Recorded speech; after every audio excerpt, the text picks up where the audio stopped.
I was raised in church. I was an altar boy. I went to Catholic school. My mother particularly was very Catholic. She was from Ireland, so she was kind of scary Catholic, like Irish Catholic, like holy water Catholic, like doom and damnation Catholic. So I had that kind of background, but it never really affected me, I think, the way it affected my brothers and sisters. So there was 5 of us, and but I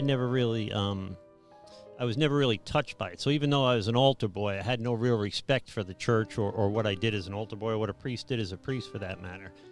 So it was, I was kind of going through the motions because that's what everybody in New York did back then. Your parish life was a big deal, like our church life is around here now. So it is, but it really was more legalistic. I just did, I went to confession. I would lie to the priest because I know he knew my parents. I wasn't going to tell him the truth, and he rats me out. And I also, when I was an altar boy, I would steal money from the poor box, and I would drink the wine in the sacristy, I think it's called. How old were you when you were doing that?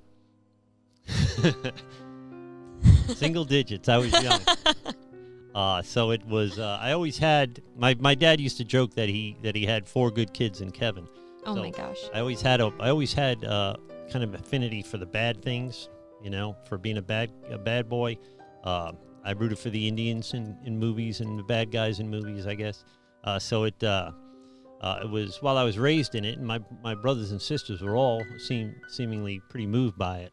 I wasn't. It never really touched me like it seemed to touch everyone else.